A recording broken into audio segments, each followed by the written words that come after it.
વિધાનસભા ચૂંટણી વચ્ચે જમ્મુ કાશ્મીરના કટરામાં પ્રધાનમંત્રી નરેન્દ્ર મોદીનો ભવ્ય રોડ શો યોજાયો। જમ્મુ કાશ્મીરમાં વિધાનસભાની ચૂંટણી વચ્ચે પીએમ મોદીએ કટરામાં રેલી કરી હતી। આ દરમિયાન તેમણે વિપક્ષી પાર્ટીઓ પર નિશાન સાધ્યું અને જણાવ્યું કે છેલ્લા 10 વર્ષમાં કાશ્મીર ઘાટી કેટલી બદલાઈ ગઈ છે। તેમની સરકારની સિદ્ધિઓ ગણાવતા કહ્યું કે અમે દિલ અને દિલ્હી વચ્ચેનું અંતર દૂર કરી રહ્યા છીએ। તેમણે કહ્યું કે આ ચૂંટણી જમ્મુ કાશ્મીરનું ભવિષ્ય પસંદ કરવાની છે। આ નવા જમ્મુ અને કાશ્મીરને મજબૂત બનાવવા માટે છે।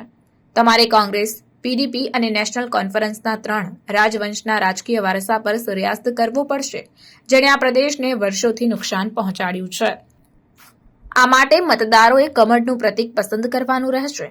પીએમએ કહ્યું કે ભાજપ જ તમારા હિતોને પ્રાથમિકતા આપે છે।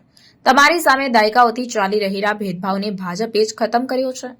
તેમણે કહ્યું કે કાશ્મીર અમારી આસ્થા અને સાંસ્કૃતિક ઓળખનો એક મહત્વપૂર્ણ ભાગ છે। અમને એવી સરકારની જરૂર છે જે આ બંને પાસાઓનું સન્માન કરી શકે અને તેને પ્રોત્સાહન આપી શકે।